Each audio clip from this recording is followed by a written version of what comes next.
Le 49.3 a été enclenché, les motions de censure ont été rejetées et la réforme des retraites est donc définitivement adoptée. Pourtant, pour ses opposants, le combat n'est pas terminé et la rue peut faire reculer le gouvernement.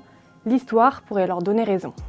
Sous la Ve République, on a deux précédents par lesquels le 49.3, utilisé pour faire adopter sans vote des réformes impopulaires, n'a pas résisté à la pression de la rue. En 1995 d'abord, Alain Juppé est Premier ministre. Il présente le plan Juppé qui prévoit notamment la réforme des régimes spéciaux de retraite.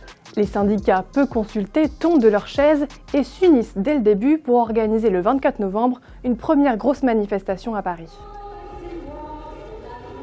Et même si le front syndical finit par s'effriter au fur et à mesure du combat, la coagulation de plusieurs conflits au sein du mouvement rassemble les Français.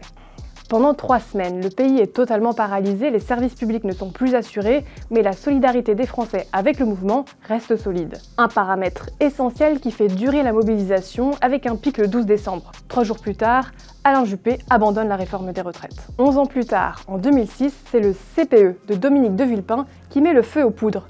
Le dispositif prévoit la mise en place d'un contrat à durée indéterminée, réservé aux moins de 26 ans, avec une période d'essai de 2 ans, révocable à tout moment. L'objectif pour le gouvernement, c'est de lutter contre le chômage des jeunes, mais aucune concertation n'a lieu avec les syndicats. La gauche est très remontée et le Premier ministre Dominique de Villepin fait usage du 49.3 le 9 février 2006. J'ai l'honneur, Monsieur le Président, d'engager la responsabilité du gouvernement. Je dis bien la responsabilité du gouvernement. La motion de censure déposée contre le gouvernement échoue 5 jours plus tard, mais la mobilisation des jeunes et des syndicats s'enflamme, jusqu'à mettre en difficulté le plus haut sommet de l'État.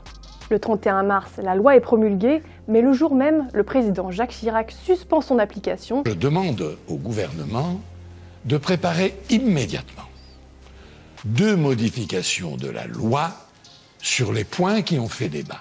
2 mois après l'utilisation du 49.3, le CPE est abrogé, la rue a gagné.